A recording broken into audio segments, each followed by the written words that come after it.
Read, read, read, Lamar leads the way to magical lands. Come join the play with every story we soar into, discovering worlds beyond our room.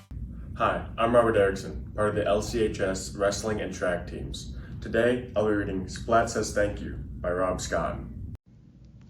Splat Says Thank You by Rob Scotton. Splat was worried that Seymour hadn't smiled all day. He was covered in spots and not feeling well. This isn't right, thought Splat. How can I make Seymour smile? Splat pulled a book from a drawer and showed it to Seymour. I made it for you, Splat said. I call it a friendship book. Splat opened the book. It began quite simply. For Seymour, the best mouse I know. Seymour sneezed. Splat turned the page and began to read aloud. When I was scared to try out for the school play, you encouraged me to do it anyway, said Splat. Thank you. And when Mrs. Wimpy Dimple gave me the lead role, I couldn't have learned my lines without you. Thank you, Splat continued. And when I laughed so hard at Plank that I forgot my lines, you helped me to remember them. Thank you. Splat looked at Seymour and thought he was just about to smile, but he sneezed instead. Achoo! Splat read on. When I broke my mom's favorite ornament, you fixed it for me, said Splat. Except somehow Mom noticed and I had to have a bath and go to bed early. Thank you, anyway. When I had my bath and got my toe stuck, you knew what to do. Thank you. And when I went to bed early, you sneaked me a flashlight so I could read my book, said Splat. Thank you. When I overslept the next morning, you woke me up so that I wasn't late for school, said Splat. Thank you. When I borrowed my brother's kite and we played for hours, you made it so much fun. Thank you, said Splat.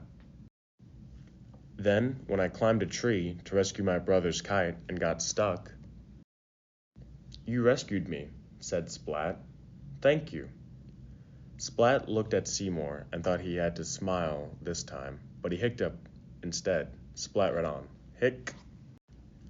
When I pretended I was speeding through space in my rocket ship, about to be the first cat on the moon, and Spike passed me in a faster rocket ship and tried to become the first cat on the moon instead, you told me space cats never give up.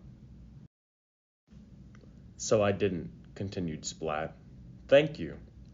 Splat looked at Seymour and thought that Seymour was sure to smile this time, but Seymour scratched a tickly ear instead. Scratch. So Splat read some more. When I told you my biggest secret, you didn't tell anyone else. Thank you. And when Spike gave Kitten a bigger Valentine card than the one I gave her, you knew how to make me feel better. Thank you. When little Sis was covered in spots and not feeling well, you made her smile, said Splat. Thank you. And when I was covered in spots and not feeling well, you made me smile. Thank you.